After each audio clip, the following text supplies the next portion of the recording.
Salam, hər vaxtınız xeyir, dəyərli izləyicilər. Xoş gördük əziz Azərbaycan ədəbiyyat həvəskarları. Mən Azərbaycan ədəbiyyat müəllimi Qabil Əsgərov, Azərbaycan ədəbiyyat mərkəzində bu fənlərin tədrisi ilə məşğulam. Bu günlərdə Dövlət İmtahan Mərkəzinin dərs proqramında olan müəyyən bir mövzudan izahını verməyə çalışacağam. Ümid edirəm ki, bizim bu izahların hər bir kəs müəyyən qədər də olsa faydasını görmüş olacaq. Bu gün izah edəcəyim mövzu sifətin dərəcələri haqqında olacaq. Biz əvvəlki dərslərimizdə sifət haqqında ümumi məlumat, əlamət, keyfiyyət bildirən sifətlər haqqında, sifətin qurucu növləri, sadə düzəltmə mürəkkəb sifətlər haqqında kifayət qədər məlumat vermişik. Bugünkü izahım sifətin dərəcələri haqqında olacaq. Düzdür, funksiyanal imkanlarının zənginliyi baxımına görə sifət isimlə, feillə müqayisə olmasa belə, sifəti digər əsas nitqlərindən fərqləndirən əsas özəlliklərdən biri də məhz sifətdə dərəcə kateqoriyasının olmalıdır. Müəyyən bir şeyin üç əlaməti olur. Bir var norma, normadan az, bir də var normadan çox. Bu baxımına görə bunlarla müqayisə olunursa, sifətin də biz üç dənə dərəcəsini sadalayacağıq. Bir var adi dərəcə, azaltma dərəcə, çoxaltma dərəcə. Demək, biz dedik ki, müəyyən bir şeyin üç əlaməti olur. Bir var norma, normadan az, bir də var normadan çox. Tutaq ki, sarı alma var, sarı limon var da. Yəni, buradakı sarılıq necə fərqlənirsə, sifətin dərəcələri də məhz biri digərindən bu xüsusiyyətlərinə görə fərqlənir. Misal üçün, qarşımıza çıx bir də ən çox nəyə fikir verək? Sifətə məxsus qrammatik şəkilçilər dərəcə şəkilçiləridir. Yəni, istir azaltma, çoxaltma, ümumiyyətlə dərəcələrlə bağlı qarşımıza hansı şəkilçilər çıxırsa, bu şəkilçilər qrammatik şəkilçilərdir. Baxın, sifətin biz dedik ki, üç dənə dərəcəsini sayırıq. Bir var adi dərəcə, azaltma dərəcə, çoxaltma dərəcə. Adi dərəcənin heç bir morfoloji əlamət göstəricisi yoxdur. Digər dərəcələr üçün ölçü meyarı olmayır. Yəni, digər dərəcələrin olmağından ötürü adi dərəcənin olmağı əsas şərtdir. Azaltma dərəcəsi. Azaltma dərəcəsi əlamətin adi haldan nə olacaq? Az olduğunu bildirəcək. Demək, sifətin azaltma dərəcəsi nə dedik?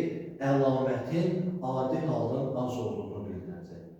Azaltma dərəcəsi özü iki yolla yaranır. Bir var morfoloji üsul, bir də var sintaktik üsul. Demək, sifətin azaltma dərəcəsi, morfoloji üsul necə yarandı? Şəkilçilərin köməyi ilə. Hansı şəkilçilərin köməyi ilə? Intıl, ıntıraq, ınsov, sov, şın, raq, rəng, bu az istifadə olunan şəkilçidir, bir də yalnız.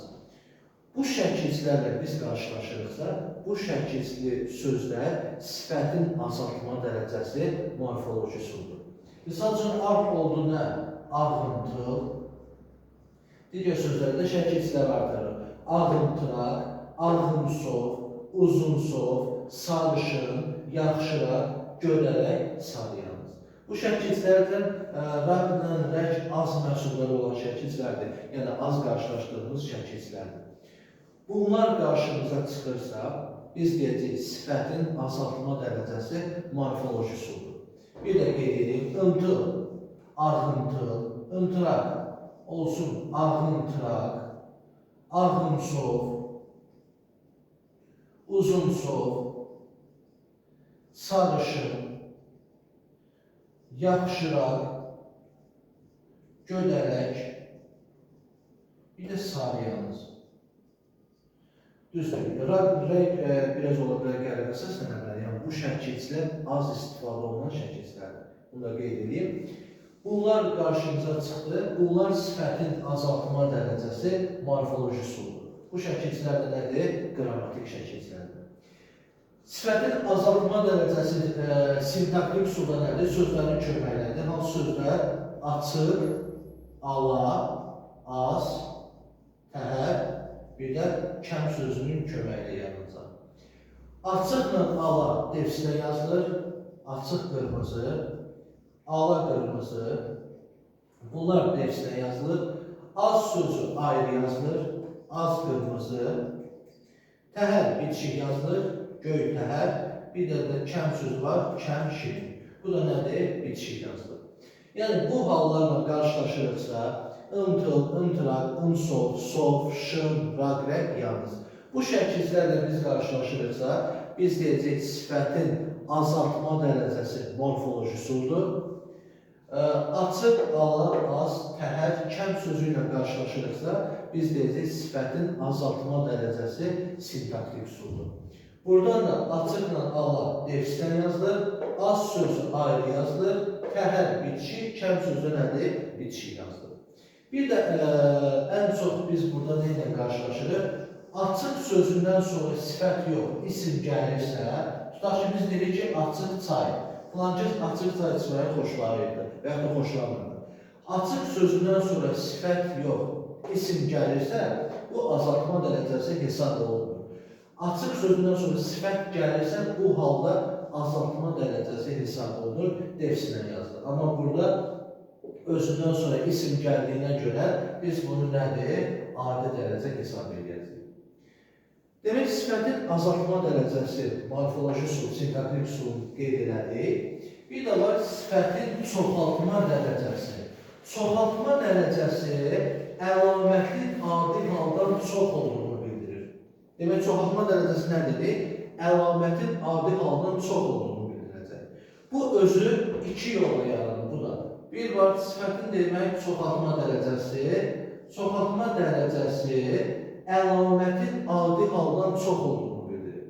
Bu özü iki yolla yaranır. Var morfoloji usul, bir də var sintaktik usul.